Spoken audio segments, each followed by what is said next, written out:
Le livre à lire, un podcast d'Ouest France et Lire Magazine.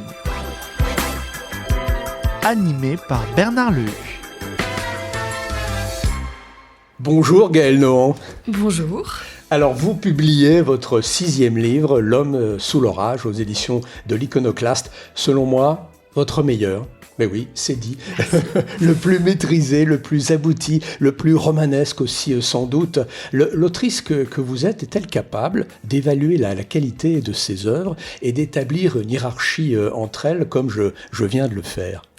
Alors moi j'ai plus de mal à le faire. J'essaye juste, surtout que mes livres sont très différents les uns des autres. On y reviendra d'ailleurs. Et que chaque fois j'essaye de travailler, de repousser un petit peu mes limites. Dans un sens ou dans l'autre, et parfois dans tous les domaines, que ce soit l'écriture, la construction, les personnages. Celui-là, j'en suis contente pour les personnages, par exemple. Mais vous ne direz pas que c'est votre meilleur? Non, parce que ça m'est impossible, en fait. Je sais pas dire ça. Eh bien, moi, je le redis pour vous. Votre nouveau roman a donc pour titre L'homme sous l'orage. Cet homme se prénomme Théodore. Nous sommes en 1917. C'était un jeune peintre talentueux avant la guerre. Aujourd'hui déserteur, il pense se réfugier au château de l'Espard, dont la maîtresse fut l'une de ses admiratrices. Elle le congédie froidement. Et c'est sa fille, Rosalie, prise de compassion, qui cache le fuyard au grenier. Commence alors un huis clos haletant qui va bousculer le destin des principaux protagonistes de cette histoire. Mais parlons d'abord, j'ai envie que l'on parle d'abord de ce lieu. Le domaine de l'Espard, c'est un personnage à part entière, on peut le dire. D'où vient-il, Gaël Nohan? Alors c'est un château, c'est un petit château, c'est un domaine viticole avec un petit château que je connais bien, car j'y ai passé mes vacances jusqu'à mes 14 ans. Il appartenait à mon arrière-grand-mère. Et ce lieu, pour moi, je l'ai perdu l'année de mes 14 ans. Il est en fait, ce sont des cousins qui en ont hérité. Et j'ai pu y re-rentrer pour la première fois depuis très longtemps. Il est aujourd'hui pratiquement à l'abandon, en très mauvais état en tout cas. Et pour moi, c'était un lieu fantomatique. À l'époque, je l'adorais et il m'effrayait un peu. Je me suis dit que c'était parfait d'en faire le centre, le décor de cette histoire. Mais le décor, ça n'est pas l'élément de départ de l'histoire, ça n'est pas ce qui génère chez vous cette histoire. Non, pas exactement. C'est quelque chose qui se trouvait dans ce château quand j'étais petite, qui était un grand tableau dans le vestibule du château, qui occupait un mur entier.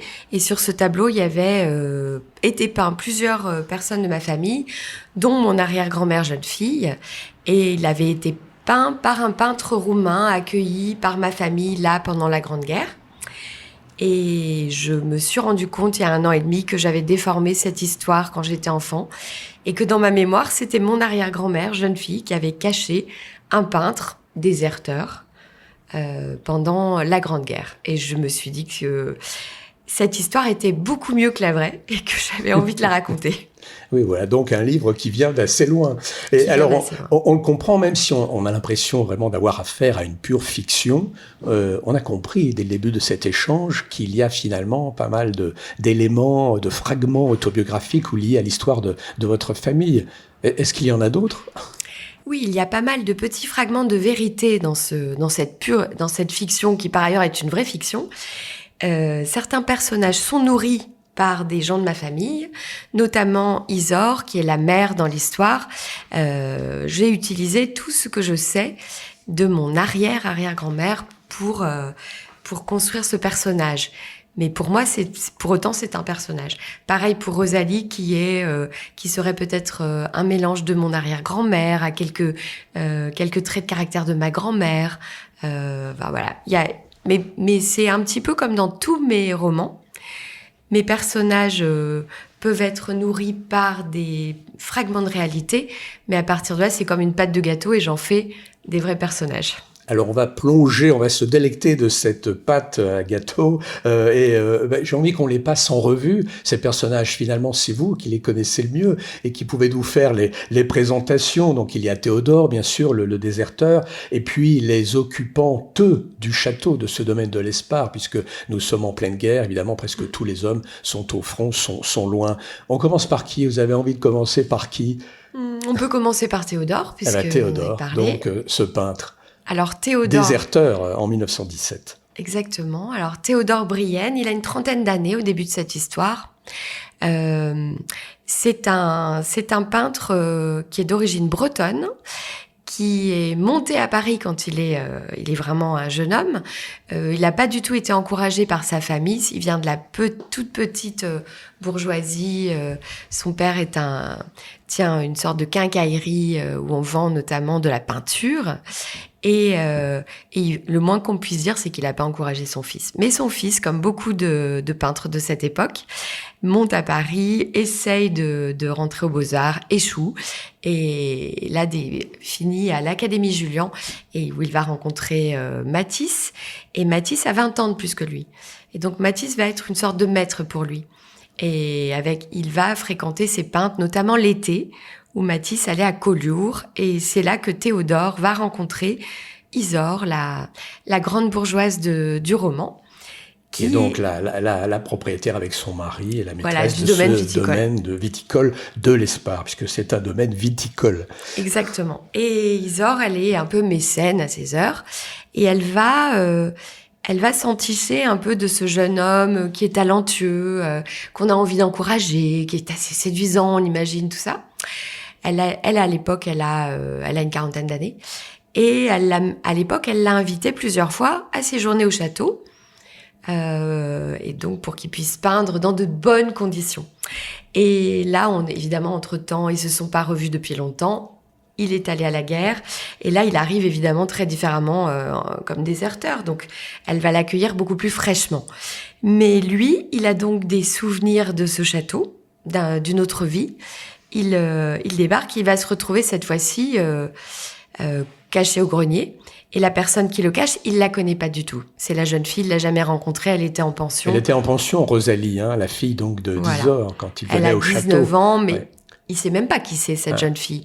Il est très, très surpris qu'elle le cache, d'ailleurs. Il se demande, il la voit comme une oie blanche, il comprend pas très bien pourquoi elle l'aide.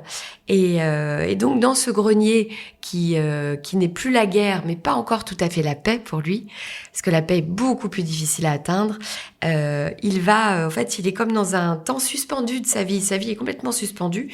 Il fait un peu le bilan intérieurement de ce qu'il a laissé derrière lui, que ce soit au front ou avant dans sa vie de peintre.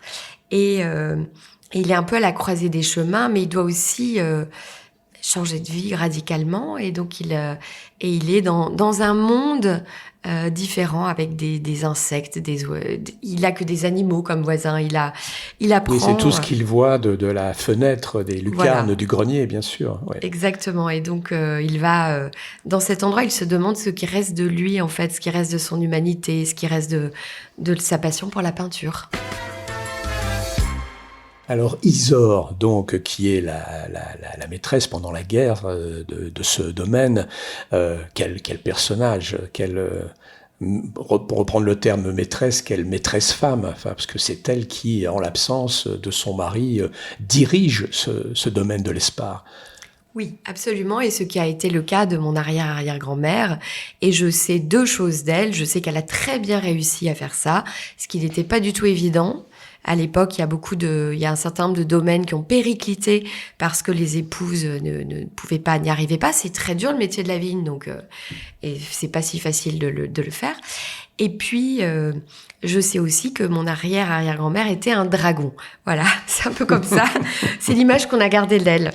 Et donc assez sévère, assez autoritaire, etc. Et moi, j'ai cherché à la fois en faisant des recherches sur l'époque, et en même temps en moi, en incarnant ce personnage, ce que ça avait pu changer pour elle d'apprendre un métier. Elle qui était une grande bourgeoise mondaine, donc oisive, à part pour les bonnes œuvres. Qu'est-ce que ça change dans votre vie d'apprendre ce métier-là ? d'apprendre à diriger un domaine, découvrir qu'on réussit à faire ça. Je me suis dit que ça changeait même son rapport à son propre corps, son rapport à la vie. Et finalement, je pensais que ce personnage serait très loin de moi. Et j'ai eu aucun problème à l'incarner. J'ai beaucoup aimé parce il y a du dragon en vous. Alors, il faut croire que oui. Je dois abriter aussi quelques portions de dragon, quelques morceaux de dragon. Mais surtout, je suis rentrée dans ce personnage parce qu'on appellerait aujourd'hui la charge mentale. Isor, elle a énormément de charge mentale. Tout repose sur elle. Et je pense que quand tout repose sur vous, parfois vous vous impatientez. Parfois vous voulez que les choses tourneront. Voilà. Et elle a en plus sa fille qui a toujours été un peu un souci pour elle. Et donc, là, elles sont coincées toutes les deux. Elles sont pas leurs personnages préférés de la famille, respectivement. On va dire réciproquement. Et donc, c'est compliqué. Et elle aimerait que sa fille, lui, la rende fière, mais aussi s'endurcisse, mais aussi, lui obéisse au doigt et à l'œil. Enfin, il y a tout ça. Et évidemment, on a un temps où les choses vont lui échapper complètement, notamment à la faveur de la guerre. Rosalie, donc, la fille. Donc vous avez Rosalie. déjà dit qu'elle a longtemps été en pension, là elle revient, et mais pour elle aussi ce moment-là va être évidemment fondateur, extrêmement important. Comment vous la définiriez cette Rosalie finalement? Rosalie, pour moi, au début de cette histoire, c'est un brouillon. C'est un brouillon de la femme qu'elle va être, et elle n'a rien vécu, elle n'a jamais aimé. Elle sort d'une pension religieuse qui l'a culpabilisée pour au moins une vie. Alors qu'elle a même pas commencé sa vie. Et elle s'était certainement promis pendant toutes ces années de pension que ça serait formidable quand elle sortirait de pension, parce qu'elle pourrait avoir une vraie vie qui commence avec rencontrer des garçons, vivre une vie un peu plus festive, avec des balles, etc. À la place, elle s'est retrouvée dans un confinement avec sa mère, très ennuyeux, avec que des choses ennuyeuses à faire, tricoter des chaussettes pour les soldats, etc. Jamais pouvoir se plaindre parce que à côté de son père et de son frère au front, ce qu'elle vit, c'est rien. Enfin, c'est pas aussi grave. Et une vie sacrifiée pour on ne sait combien de temps. Et l'arrivée de ce déserteur dans sa vie, si c'est un énorme problème, un énorme fardeau, c'est aussi l'arrivée de quelque chose de complètement inédit. Il se passe quelque chose dans sa vie, tout à coup. Et en plus, pour la première fois de sa vie, elle a un peu de pouvoir sur quelqu'un. Parce que comme c'est elle qui le cache, évidemment, il dépend d'elle. Et donc puis, elle trouve malgré tout une forme d'engagement dans cette période de la guerre. Elle va donc se rendre au service des blessés, accompagner les blessés dans l'hôpital le plus proche du domaine de l'Espar. Tout à fait. Et à travers elle, ça m'a fasciné de voir que des jeunes filles qui étaient élevées dans une pudeur totale, qui ne savaient même pas à quoi elles ressemblaient physiquement, n'avaient pas le droit de se regarder nues, n'avaient jamais vu le corps d'un homme. En fait, elles se retrouvaient à soigner des corps d'hommes dans un état épouvantable, cataclysmique, des corps très abîmés. Et c'était tout à coup quelque chose qui devait être terriblement choquant. Mais aussi, en faisant des recherches sur ces jeunes filles bénévoles, j'ai découvert que ça donne aussi, tout à coup, ça autorise d'autres choses. On découvre comment l'autre est fait aussi. Et en plus, dans un rapport où ces grands blessés, ont besoin de vous. Vous n'êtes pas une proie qui va découvrir le soir de sa nuit de noces à quelle sauce aller manger, ce qui était un petit peu le destin commun, surtout de ces jeunes filles très protégées le reste du temps. Et là, à la place, ça lui donne une autonomie, une assurance autre. Dans un premier temps, c'est très dur et ça va le rester, l'hôpital, mais ça fait partie de son chemin pour grandir. Alors son chemin, évidemment, on laisse au lecteur le soin de le découvrir. On ne va pas tout dévoiler ici. Alors il y a un autre personnage féminin qui est Marthe. Qui est Marthe, Gaëlle Nohan, au domaine de l'Espar? Alors Marthe, c'est une bonne à tout faire, donc c'est vraiment le bas du panier. Dans le personnel, c'est vraiment... juste en dessous, il y a les filles de cuisine qui sont encore plus bas dans l'échelle sociale. Mais Marthe, elle est pas très haut. Elle a l'âge de Rosalie, à peu près. Oui, enfin, c'est la même génération. Ouais. Ouais. Mais sauf qu'elle, à 20 ans, elle s'est déjà vraiment frottée à la dureté de la vie. Et aux hommes. Et aux hommes, de plein de manières. Dans ce livre, je ne mentionne même pas qu'elle était violée parce que c'est le destin commun des bonnes. Et c'est tellement un destin commun que pour Marthe, ça n'est pas un sujet. Elle a intégré depuis longtemps que son corps ne lui appartient pas. En fait, il appartient à plein de gens, sauf à elle. Et donc, cette jeune femme, elle a un trait de caractère particulier, c'est qu'elle refuse de se résigner. En tout cas, à 20 ans, elle n'est pas encore résignée, plutôt, à son sort. Et elle caresse le rêve d'une autre vie, une vie ailleurs. Et elle va trouver dans cette histoire, elle est à l'affût des opportunités, sachant qu'il y en a peu dans sa vie. Voilà, on va dire ça. C'est quelqu'un qui a du caractère.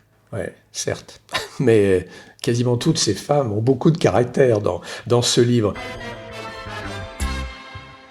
Alors, le nœud de l'intrigue, vous nous l'avez expliqué, vient de votre imagination d'enfance. Donc ça, c'est évidemment l'un des éléments déclencheurs du roman. Mais est-ce que vous aviez un thème préalable pour structurer ce texte et en écrivant donc L'homme sous l'orage? Un thème préalable. Oui, un thème principal que vous vouliez explorer à travers cette histoire. Il y a un thème qui me paraît, il y en a plusieurs. Le premier thème, peut-être, ça serait le courage. Oui.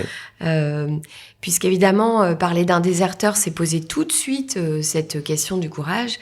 Et tout le monde dans ce livre part du principe que cet homme est un lâche, sans même savoir d'où il vient, ce qu'il a vécu. Personne ne peut imaginer ce qu'il a vécu, mais il n'empêche que ce jugement est posé, il est jugé avant tout procès.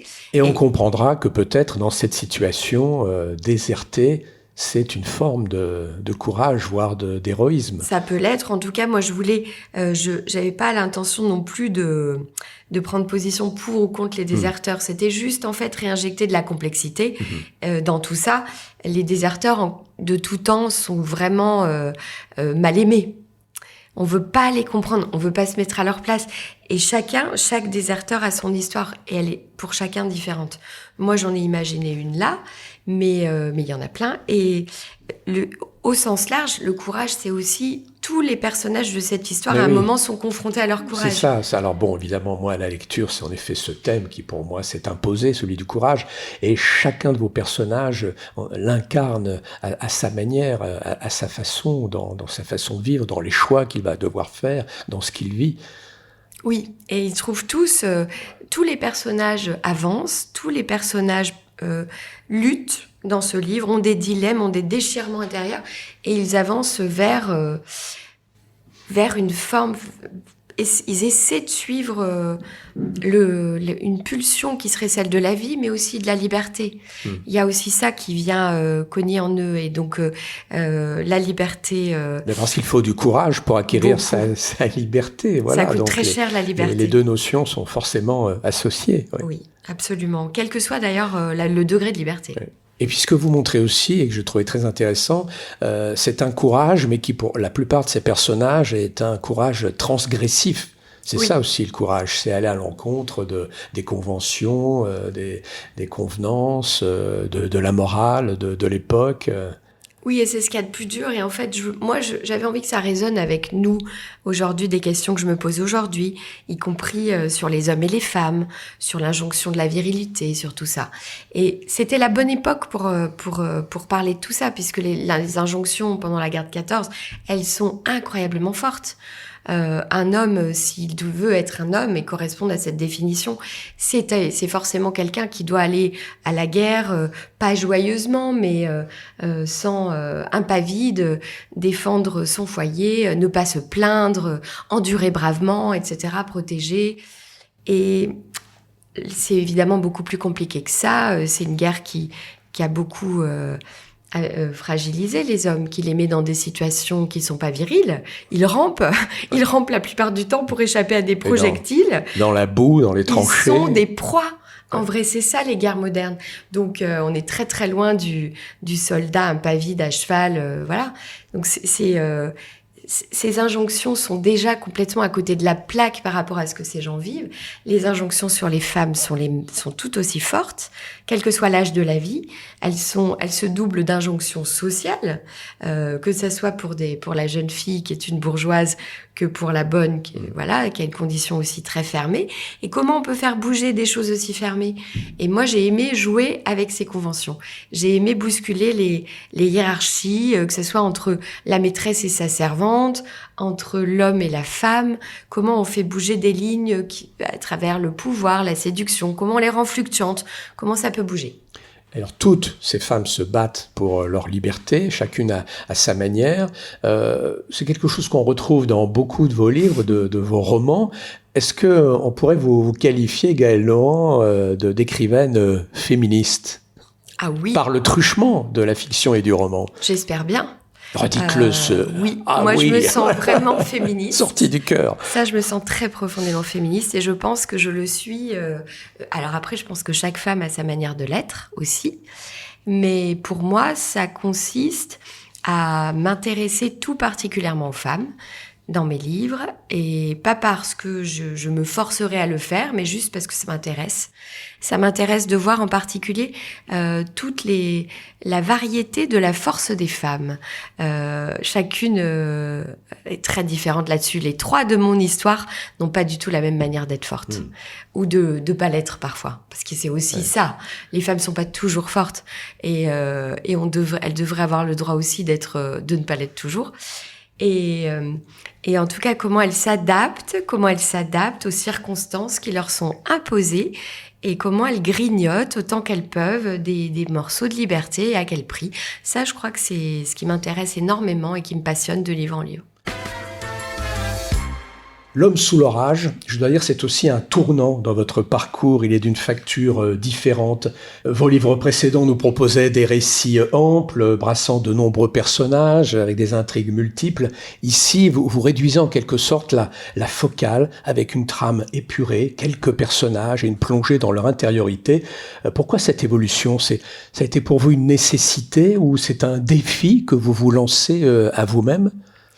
En fait, cette histoire, dès que je l'ai imaginée comme un huis clos. Et ça voulait dire m'enlever quantité d'outils qui me sont très précieux d'habitude, notamment le côté vraiment fresque, avec la grande histoire, les dialogues, beaucoup de personnages. Donc là, il fallait que ce soit très resserré. Je l'ai imaginé vraiment comme une épure, et c'est une chose que je n'ai pas du tout l'habitude de faire. Et je me suis dit, c'est un peu comme si j'avais déplacé mon ambition là. Et c'était très dur à faire pour moi.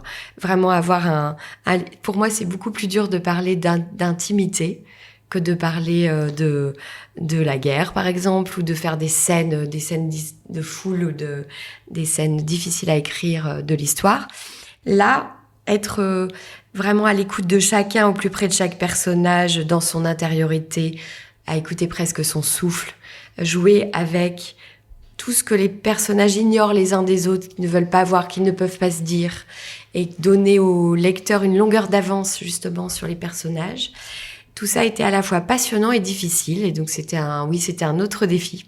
Mais alors, si je comprends bien, c'est ce huis clos, donc l'histoire que vous vouliez raconter, qui ensuite a dicté cette façon d'écrire différemment. Ça n'est pas le phénomène inverse. Ça n'est pas vous qui vouliez vous confronter à un autre type d'écriture et de romanesque. Non, chez moi, c'est toujours l'histoire qui dicte une construction et une forme.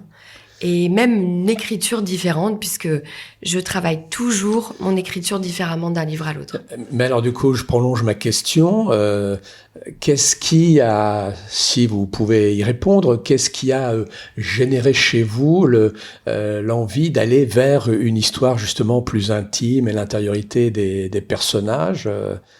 Eh bien, peut-être le fait que mon livre précédent avait été un travail tellement épuisant, avec une documentation. On le rappelle, le bureau d'éclaircissement des destins. Voilà, et j'avais eu 200 livres de documentation. Enfin, ça avait été un truc énorme, très très dur à gérer, l'équivalent de grimper l'Everest pour moi, et que je ne pouvais pas. En fait, j'avais atteint une sorte d'apogée de ce que je pouvais faire en termes de défis, de brasser des années, des civilisations, la culture, des différents pays, les sujets, les difficiles, tout ça. Et les personnages aussi, parce que dans le bureau d'éclaircissement des destins, voilà, c'est ce que j'avais rappelé. Et là, je me suis dit, bon, je peux pas à chaque fois aller plus loin dans cette direction parce que je vais y rester, en fait, je vais y laisser ma peau. Donc, en fait, il faut que j'arrive à trouver comment avancer sur mon fil, qui est toujours le même, finalement, d'aller de plus en plus vers ce que j'aime dans le roman, la complexité, l'humain, une écriture qui soit la plus fluide et la plus simple possible, sachant que c'est pour moi ce qu'il y a de plus dur à faire. Eh bien, tout ça, mais avec un dispositif plus léger. Mais en fait, c'était aussi très dur à faire autrement. Qu'est-ce que ça a changé dans votre façon de travailler, d'aborder ce texte, justement ? Alors moins, ça on l'a compris, beaucoup moins de documentation. Voilà, qui est pratiquement invisible, puisqu'elle elle est vraiment au service de l'histoire. Et là, le plus important dans ce texte-là, c'était de trouver la justesse, comme la justesse d'une note de musique. Et il fallait qu'il n'y ait pas une fausse note. On est dans 4 voix, 4 points de vue, il fallait qu'il n'y ait jamais rien qui sonne faux. Et ça, c'était très dur à faire. Et donc, j'ai vraiment travaillé mon écriture avec une densité différente. J'ai essayé de la déplier, à certains moments, elle est beaucoup plus dense, à d'autres, je la déplie parce qu'il fallait qu'il y ait une dimension pour la beauté et pour la contemplation, pour des respirations, parce que dans ce livre, les changements les plus importants à l'intérieur de chaque personnage sont presque invisibles. Et donc, il fallait être à l'écoute de ça. C'est un livre qui ne pouvait pas que galoper ou... Mais alors, est-ce que du coup, il y avait aussi nécessité de s'identifier davantage aux personnages, encore plus que dans vos livres précédents, de se glisser vraiment dans leur psyché, leurs contradictions internes, leurs dilemmes Exactement. Et c'est ce que j'ai trouvé absolument passionnant, parce que moi, c'est ce qui me passionne le plus dans les romans, c'est les personnages. Et là, je n'ai jamais pu autant aller aussi profond dans chaque personnage. Les montrer détestables au détour d'une page et ensuite attachants. Montrer toutes les contradictions qui nous constituent. Et je trouve qu'aujourd'hui, on est dans un monde qui refuse la complexité tout le temps. Et on voudrait simplifier les êtres énormément, alors que quand on regarde de près, plus on s'approche, en fait, plus on voit comme au microscope à quel point on est complexe. Et donc, si on restitue la complexité à l'autre et à nous-mêmes, on voit qu'à l'échelle d'une nation, ça peut pas être simple. Et ça, c'est le champ. Évoquer cette complexité, c'est le champ par excellence d'action du roman. Oui, c'est exactement ça. Qu'on puisse, par exemple, se faire une idée d'un personnage et puis tourner une page, être dans son point de vue et ça change tout. Parce que c'est ça le roman, les points de vue. Alors, il y a une autre particularité dans ce livre, c'est que l'action est ténue finalement, parce qu'il y a ce huis clos, ce déserteur là enfermé dans son grenier, ces femmes qui gravitent autour de lui. Et alors, c'est ténu et pourtant tendu à la fois tout au long du récit. Comment installe-t-on cette tension ? Là, je pense que ça passe aussi par les personnages et les relations qu'ils ont les uns aux autres. Et puis, en fait, chaque personnage, la guerre qui est loin, puisque nous sommes vraiment à l'arrière, loin à l'arrière, la guerre là, elle est partout, puisqu'elle est vraiment, en chaque personnage, il y a une sorte de guerre. Entre différentes... c'est comme un nœud de tension dans chacun. Et puis, il y a les tensions qui les relient les uns aux autres. Et tout ça, évidemment, j'ai installé toutes sortes de suspense, en fait, autour de ça. Et c'était très passionnant à faire. Et amusant par moments aussi. Est-ce que, même si vous l'avez déjà évoqué là, il y a un instant, vous avez la sensation que votre écriture, le style, a vraiment évolué pour s'adapter à cette histoire ? Oui, là vraiment, il y avait... Et en quoi ? Là, je voulais vraiment... C'était toujours le choix du mot. Un mot juste, enlever tout ce dont je n'ai pas besoin, simplifier à l'extrême, mais en faisant entrer quand même le souffle, la respiration, la poésie, parce que c'est aussi un livre sur la vie, la peinture, l'art, l'amour, et donc on peut pas être juste dans quelque chose de trop sec, mais c'était vraiment enlever tout le superflu, pas être du tout dans l'esbrouf et être la plus invisible possible dans mon histoire. Moi, je suis pas le sujet de mon histoire, et donc. Et pourtant, vous y êtes. On l'a compris au début de cet échange. J'y suis diffractée. Voilà. Fragmentée. Votre idéal de littérature, en fait, c'est ça, c'est celui-là. Éviter l'esbrouf, je reprends votre mot. Oui, c'est vrai que moi, en tant que lectrice, je suis particulièrement admirative d'écrivains où vraiment, quand je les lis, je ne sens pas le travail. Ouais. Et je sais que cette chose-là est très dure à faire. En fait, elle a été extrêmement travaillée. Exactement. Cette simplicité apparente. Et moi, je suis juste sur ce chemin. Je suis pas du tout arrivée à ma destination. Mais par contre, j'ai fait un pas de plus dans ma direction, là, quand même. S'il fallait attribuer une fonction, voire une mission, peut-être, n'ayons pas peur des grands mots, à la littérature, dans sa forme romanesque, quelle serait-elle, selon vous ? Alors pour moi, c'est justement en nous mettant dans la peau de personnes différentes de nous, d'autres vies que la nôtre, pour reprendre Emmanuel Carrère. Un titre de Carrère, eh bien, ça nous permet de comprendre justement, de sortir de notre point de vue étriqué sur le monde et sur la vie. Ça me paraît absolument nécessaire pour arriver à faire quelques pas vers les autres, arriver à mieux les comprendre. Si on ne fait pas ça, chacun est enfermé dans son point de vue, et c'est la guerre. Et quelle sensation créer, susciter chez le lecteur ? Qu'est-ce que vous avez envie de leur apporter aussi par vos histoires ? J'ai envie de leur apporter de l'espoir en l'être humain et de leur rappeler l'importance des liens qu'on crée les uns avec les autres, quand bien même le monde est effrayant ou déprimant autour de nous souvent.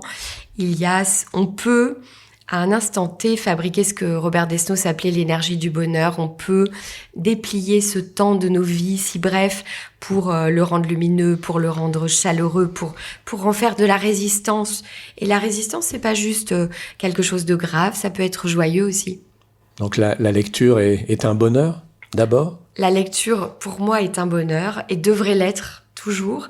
Et puis un lieu où on se rassure, on se réconforte sur l'humanité. Mais alors, est-ce que l'écriture est un bonheur pour vous, Gaëlle Nohan ? Non, pas du tout. L'écriture est difficile pour moi. Elle l'a toujours été. Elle me confronte que à des choses difficiles, y compris à mes peurs, y compris à mes points de solitude absolue. Mais par contre, oui, pour moi, c'est comme aller escalader des montagnes difficiles. Mais par contre, je m'arrête régulièrement dans la pente. Je regarde ce que j'ai déjà parcouru et ça, c'est un grand bonheur à chaque fois.